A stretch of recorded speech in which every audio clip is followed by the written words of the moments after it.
Principe de base de l'optique géométrique. La lumière ne se déplace pas à la même vitesse dans tous les milieux.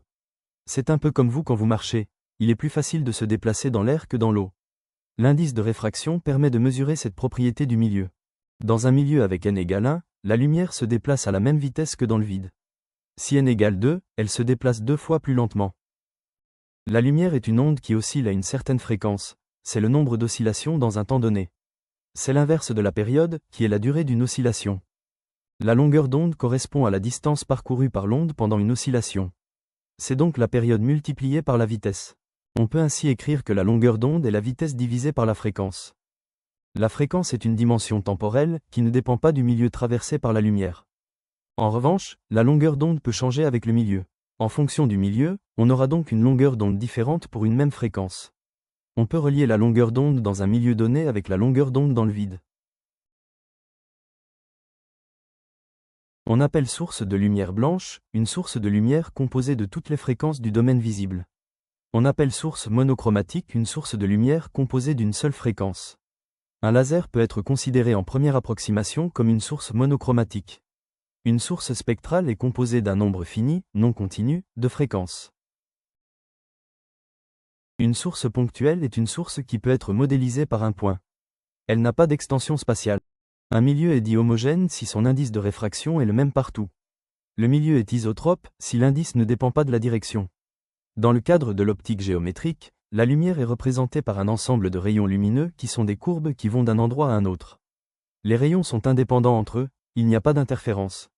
Dans un milieu isotrope et homogène, les rayons sont rectilignes. Enfin, on supposera que les dispositifs sont suffisamment larges pour négliger la diffraction. Lorsqu'un rayon change de milieu, il ne suit plus une ligne droite, cette propriété n'étant valable qu'au sein d'un seul milieu. On appelle dioptre l'interface entre deux milieux. Le rayon qui arrive sur le dioptre est appelé rayon incident. On appelle normale la droite orthogonale au dioptre. Le plan défini par le rayon incident et la normale est appelé plan d'incidence. Ici, la représentation en deux dimensions correspond au plan d'incidence.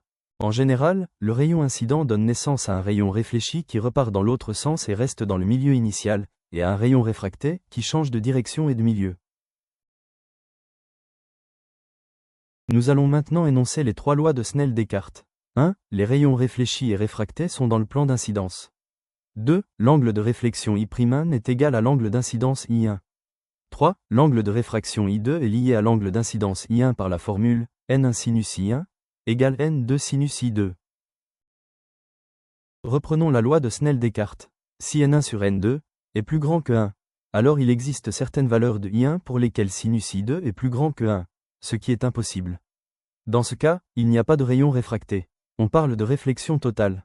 Pour trouver l'angle à partir duquel il y a réflexion totale, il suffit de résoudre l'inéquation N1 sur N2 fois sinus I1 est supérieur à 1.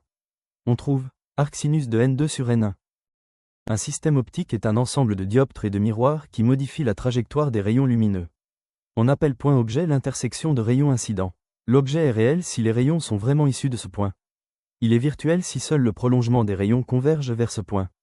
Si les rayons incidents sont parallèles, l'objet est à l'infini. Si après la traversée du système, tous les rayons issus d'un objet A convergent en un point A, alors A est l'image de A, le système est dit stigmatique. Si les rayons convergent vraiment vers A, l'image est réelle. Si c'est uniquement leur prolongement qui converge, l'image est virtuelle. Enfin, comme pour les objets, si les rayons sont parallèles après avoir traversé le système, alors l'image est à l'infini.